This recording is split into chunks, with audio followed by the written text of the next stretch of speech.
National crush Rashmika Mandanna తన తాజా ఫోటోషూట్తో social మీడియాలో చర్చనీయాంశంగా మారింది. రెట్రో లుక్లో కనిపించిన రష్మిక ఫోటోలకు నెటిజన్ల నుండి మెచ్చుకునేవారు, విమర్శించేవారు ఉన్నారు. నేషనల్ క్రష్ రష్మిక మందన్న ప్రస్తుతం బ్యాక్ టు బ్యాక్ సినిమాలు చేస్తూ సందడి చేస్తుంది. ఛలో సినిమాతో తెలుగు తెరకు ఎంట్రీ ఇచ్చిన ఈ అమ్మడు, గీత గోవిందం మూవీతో నేషనల్ క్రష్గా మారిపోయింది. ఇక తర్వాత పుష్పతో పాన్ ఇండియా లెవెల్లో గుర్తింపు తెచ్చుకుని బాలీవుడ్ ఎంట్రీ ఇచ్చి అక్కడ కూడా వరుస సక్సెస్లు అందుకుంటూ దూసుకుపోతుంది. ఇక తాజాగా కుబేరా సినిమాతో ప్రేక్షకుల ముందుకు వచ్చిన రష్మిక చేతిలో ప్రస్తుతం సికందర్, గర్ల్ ఫ్రెండ్, ధామా, రెయిన్బోతో పాటు తెలుగులో 3 సినిమాలు లైన్లో పెట్టింది.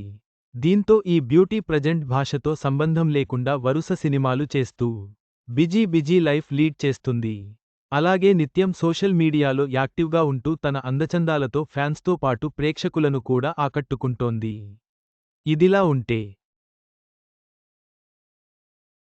తాజాగా ఈ బ్యూటీ ఓ మ్యాగజైన్ కవర్ పేజ్కు ఫోటోషూట్ చేసింది. ఇందులో ఫుల్ రెట్రో లుక్లో ఉన్న రష్మిక ఫొటోస్ ప్రస్తుతం సోషల్ మీడియాలో వైరల్ అవుతుండగా, ఏంటి ఇది రెట్రో లుక్కా, చూస్తుంటే వాంతులు అవుతున్నాయి అంటూ వాంతులు ఇమోజీస్ షేర్ చేస్తున్నారు నెటిజన్లు. రష్మిక మందన్న తన బిజీ షెడ్యూల్లోనూ సోషల్ మీడియాలో యాక్టివ్గా ఉంటూ ఫ్యాన్స్ను అలరిస్తూనే ఉంది.